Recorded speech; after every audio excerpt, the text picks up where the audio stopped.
Tata surya sudah ada selama 4,6 miliar tahun. Angka ini terdengar besar, tapi sebenarnya hanya sekejap dibanding usia alam semesta yang mencapai 13,8 miliar tahun. Meski saat ini terlihat stabil, namun tata surya suatu saat akan mencapai akhir perjalanannya. Lantas, kapan dan bagaimana tata surya akan berakhir?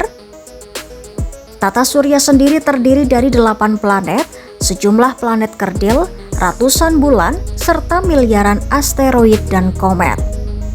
Semua benda tersebut terikat oleh gravitasi matahari. Namun seperti semua bintang, matahari juga tidak akan hidup selamanya. Saat ini, matahari menghasilkan energi dari fusi nuklir mengubah hidrogen menjadi helium di intinya. Menurut astrofisikawan dari University of Michigan, Fred Adams, proses tersebut akan berlangsung sekitar 5 miliar tahun lagi. Setelah hidrogen habis, inti matahari akan runtuh, permukaannya mengembang dan berubah menjadi raksasa merah, bintang raksasa dingin yang akan menelan Merkurius, Venus, dan kemungkinan besar bumi. Jika matahari runtuh, bagaimana dengan nasib planet dan benda langit lainnya? Mars diperkirakan selamat karena jaraknya cukup jauh dengan matahari. Sementara planet luar seperti Jupiter dan Saturnus juga akan tetap di orbit. Namun, wilayah terluar tata surya termasuk awan Oort yang berisi bongkahan es akan terganggu kestabilannya. Heliosfer, gelembung pelindung magnetik dari matahari, juga akan menyusut drastis. Setelah sekitar 1 miliar tahun dalam fase raksasa merah, matahari akan melepaskan lapisan luarnya dan menyisakan inti padat seukuran bumi yang disebut katai putih. Bintang itu akan sangat panas tetapi redup, menjadi pusat sistem yang beku dan sunyi. Ilmuwan NASA yang memimpin misi New Horizons, Alan Steer, menyebut dari sudut pandang kelayak hunian, peristiwa itu adalah akhir dari tata surya. Yang jadi pertanyaan, apakah itu benar-benar akhir? Meski matahari sudah mati, sisa-sisa tata surya akan tetap ada. Planet besar seperti Jupiter dan Saturnus akan terus mengorbit katai putih.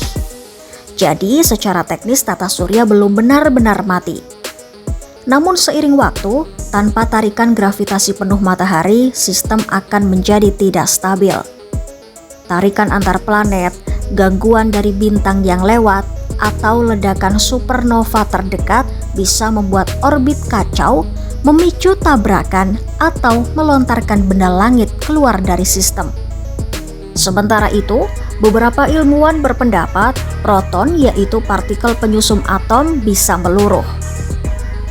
Jika benar, seluruh materi di alam semesta termasuk sisa tata surya akan perlahan hilang. Perkiraan usia proton bahkan bisa mencapai lebih dari 10⁻34 tahun.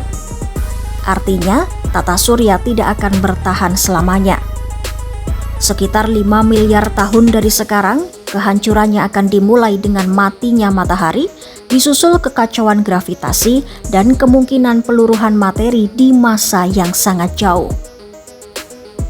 Jika tata surya berakhir, apakah alam semesta juga akan mati? Sebuah studi terbaru memprediksi umur alam semesta mungkin jauh lebih singkat dari perkiraan sebelumnya. Dalam makalah pracetak yang diunggah ke arsip pada 30 Juni 2025, peneliti memperkirakan usia total alam semesta hanya sekitar 33 miliar tahun. Artinya, fase kematian awalnya bisa dimulai dalam 10 miliar tahun dari sekarang. Perkiraan itu mengejutkan karena berbeda dengan model kosmologi sebelumnya yang menyebut alam semesta bisa bertahan ratusan miliar tahun atau bahkan lebih lama. Namun, studi itu masih bersifat teoritis dan belum melalui proses peer review. Selama ini, ilmuwan memprediksi dua kemungkinan besar. Yang pertama, teori Big Freeze. Teori itu menyebut alam semesta terus mengembang hingga semua bintang kehabisan energi dan suhunya mencapai nol mutlak. Yang kedua, teori Big Crunch yang menyebut alam semesta berhenti mengembang lalu menyusut dan runtuh kembali menjadi singularitas mirip kondisi sebelum Big Bang.